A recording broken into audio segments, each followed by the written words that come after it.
Hvala, Igor. Katere smo še, katere neodložljivih obveznosti prosila, če jo programsko uvrstimo na jutrišnji dan, katere je prišlo do spremembe in bo predstavila svoj referat naša mlada raziskovalka Nataša. In Nataša je svojsko.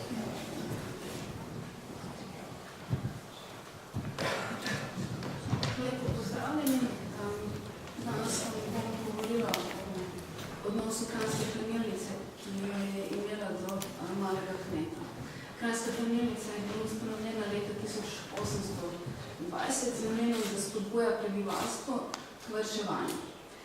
Že v prvem potrjenem statutu je bilo zapisano, da ima hranilnica v Ljubljani namen, da vsakemu, posebno pa manj premožnim ljudem, ponudi priložnost, da svoje prihranjene krajcarje položijo in s časoma pomnožijo. S tem pa zbuja in oživlja delovnost in varčnost. Isto je bilo ponovljeno tudi v pravilniku, ki je bil potrjen 24. decembra 1867 in je z manjšimi spremembami veljal tudi v času, ki sem ga obravnavala. Čeprav je bilo že v prvih pravilih zapisano, da je njen namen ponujati storitve tudi manj premožnim slojem prebivalstva, je nerada dala posojila malim kmetom. Osredotočila sem se na odnos, ki ga je hranilnica imela do majhnih posestnikov. Časovno sem se omejila na 70. in 80. leta 19. stoletja. Kot izhodišče pa sem izbrala leto 1870, ko je hranilnica proslavila svojo 50. obletnico. List novice so o tem dogodku zelo pozitivno poročale o poslovanju hranilnice. Pogrešali so edino podružnice v deželi, ki jih hranilnica ni imela.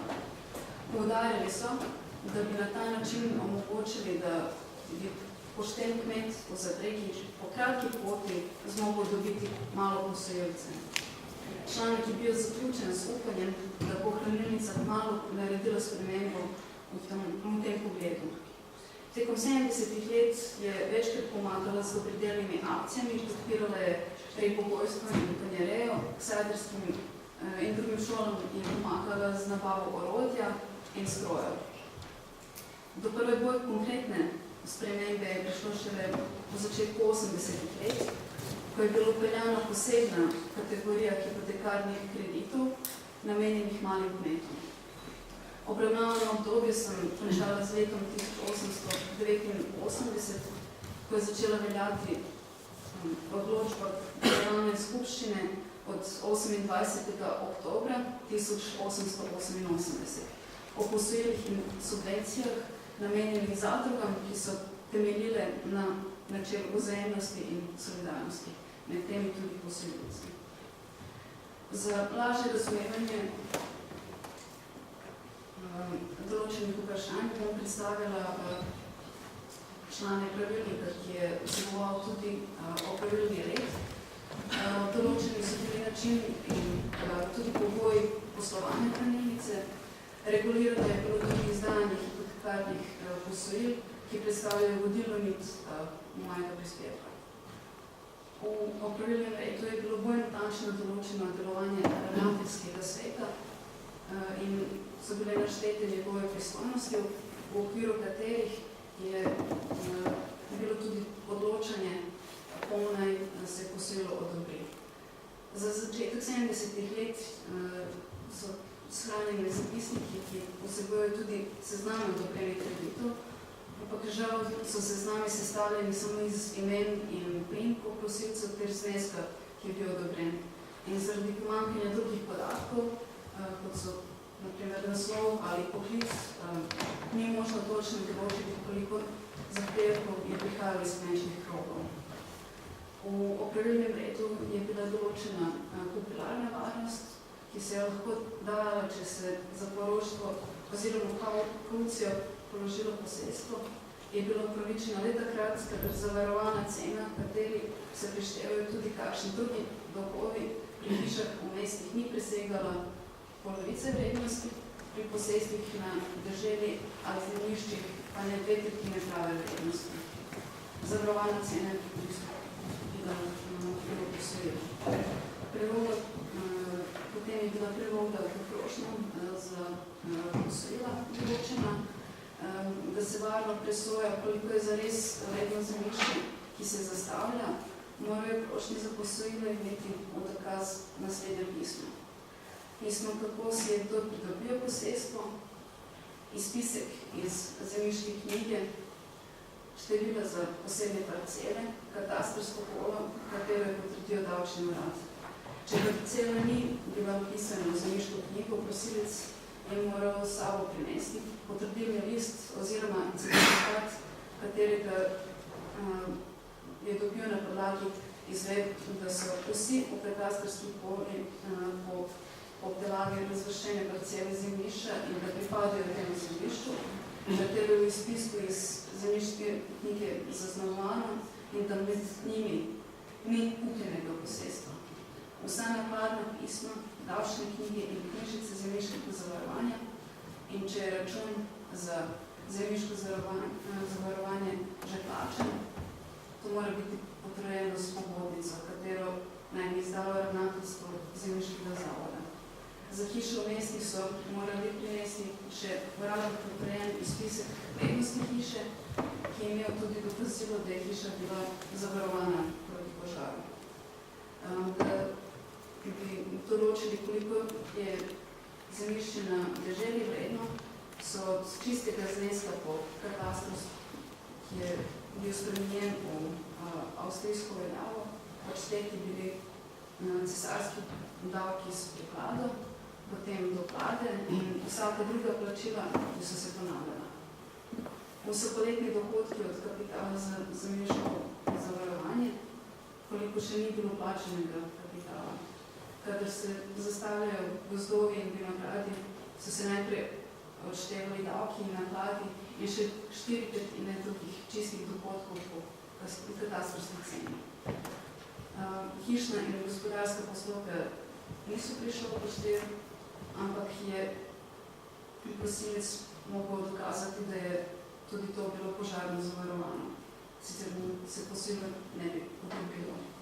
Manj kot 100 dinarjev niso izposojali, ampak so dovolili dolžniku, da dolg prostovoljno plačujejo nazaj, oziroma da to se je nanašalo na dolg, ki ni bil manj kot 100 dinarjev. In v primeru, da to ni bilo napovedano, je prosilec mogel plačati še obresti za 3 mesece naprej. Leta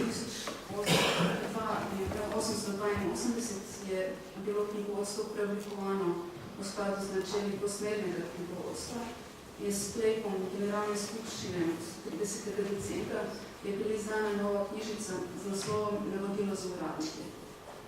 Od takrat naprej komitenti niso več zaračunavali dodatnih stroškov zaradi dokumentov oziroma potrdil o preklicu in različnih pooblastilih. Prav tako pa so depozitne knjižice izdali brez nadomestila. Kriminalnica se je trudila, da v vsakem trenutku lahko vrne svoj denar svojim komitentom. Zlom borze in kriza, ki je potem sledila leta 1873, je postilo skoraj nedotaknjeno. Slovenski narod je poročal o uspehu hranilnice v tem letu. V članku z naslovom Ljubljanska hranilnica je bilo zapisano, da je imela hranilnica v tem letu le 30.000 dinarjev čistega dohodka. Avtor članka pa je naštel v nadaljevanju razloge, zaradi katerih je menil, da je prišlo do slabšega poslovanja.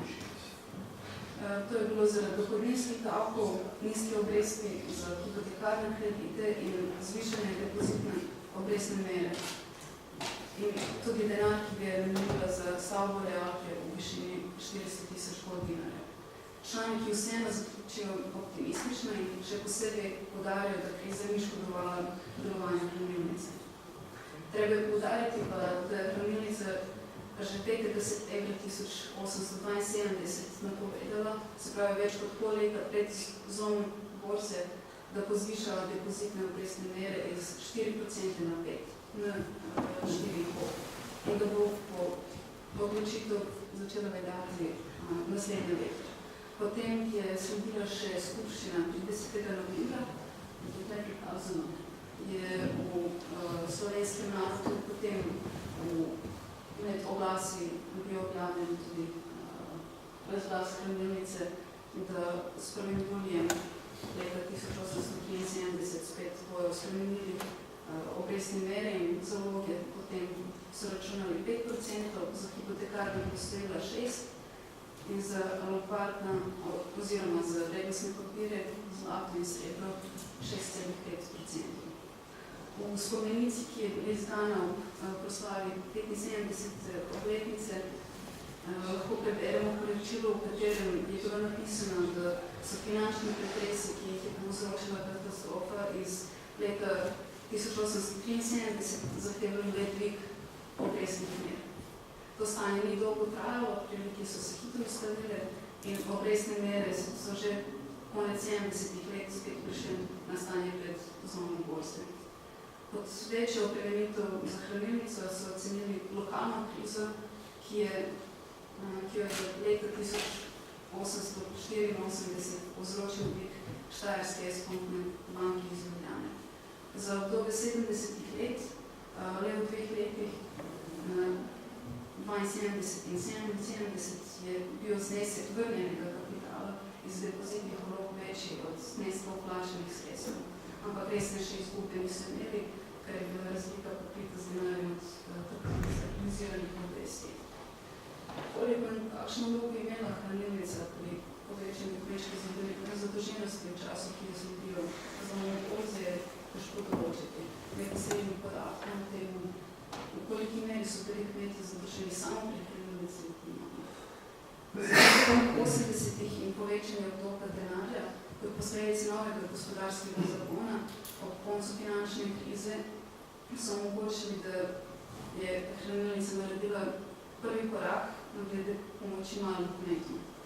Leta 1881 je zmanjšala obresti za hipotekarne kredite, ki so jih koristili majhni posestniki. Kot povod za objavo svoje odločitve je izkoristila prvo preslovo naslednika Rudolfa. In v slovenskem narodu je bil objavljen tekst. V olajšanju malim posestnikom se obresti tistih hranilničnih posojil, ki so na posestvih na Kranjskem zavarovana in ki so bodo v prihodnje še dala, ter skupaj ne presega 300 gold dinarjev znižuje od dne 1. julija tega leta. Obresti hipotekarnih kreditov bodo izenačene z tistimi obresti, ki se dajo od hranilničnih vlog. Ustanovljena je bila posebna kategorija hipotekarnih kreditov, ki se je beležila posebej v aktivnih zaključenih računov. Iz prikaza tega grafa je razvidno, da so se hranilne vloge tekom celotnega obdobja, ki sem ga obravnavala, konstantno višale. Vidno so le manjše odstopanja. Po drugi strani pa je bilo nekaj več nihanj pri hipotekarnih posojil. Se vidi med letom 1882 in 86 je bil rahloparec. Ampak sama hranilnica je v tem obdobju izrazila zaskrbljenost, ker so povrljene obveznosti do hipotekarnih kreditov presegale znesek na novo izdanih, ker je bilo povzročeno zmanjšeno število novih zahtev za posojilo. Želeli so, da se ta trend seveda prekine, da bi postali bolj privlačni ljudem, so še enkrat znižali obrestno mero splošnih hipotekarnih kreditov, ki so bili od takrat naprej obrestovana z 4,5% obrestno mero in s tem se je približala depositna obrestna mera, čeprav je leta 1886 objavljen članek v Ajbo preložnem platku, v kateri so upozorili, da bi premajhna razlika pripeljala do skupaj. Ampak, kot sem že omenila, se je hranilnica vseeno odločila za omenjeno hipotezo v letu 1887. Svoje naložbe pa je v večji meri potem usmerila vrednostne papirje. Za obravnavano obdobje so ohranjene 4 zaključnih računi, od tega pa samo v 2 za leto 87 in 89 lahko vidimo, da so ta posojila po nižji obrestni meri predstavljali majhni procent vseh izdanih hipotekarnih kreditov in so veljala samo za Kranjsko. V letu 1887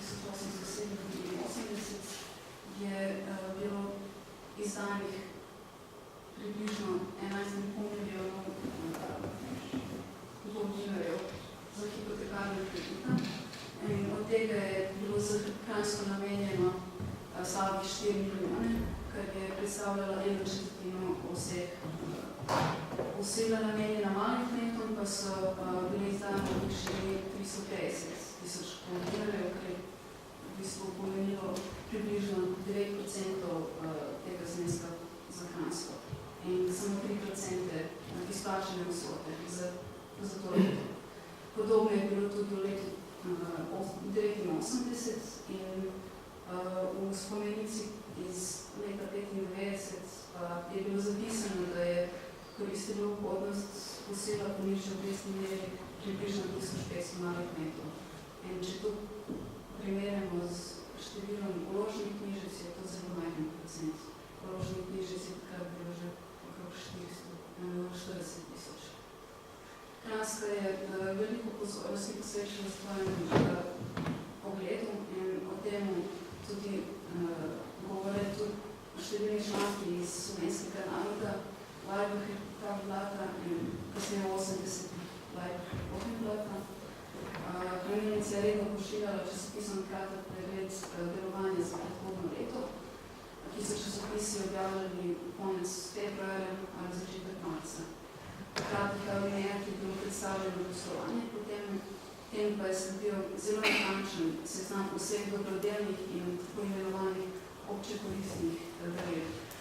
Poraja se vprašanje, v koliki meri je hranilnica res imela v mislih male posestnike, ko je omogočila cenejše posojilo, ali to samo zaradi svojega ogleda.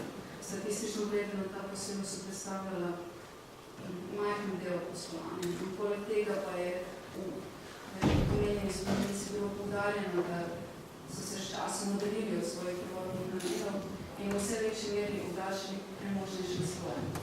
V prid temu govori tudi ustanovitev kreditnega leta 1973, ki je bilo namenjeno trgovcem in obrtnikom, se pravi srednjim slojem. Pa tudi sprememba pravilnika iz leta 1989, ko so začeli poslovati tudi z mestnimi občinami, kateri so ponujali posojila. Te krediti so omogočali priti večjih denarnih zalogajev, kot so bili izgradnje vodovodov, elektrifikacije in podobno.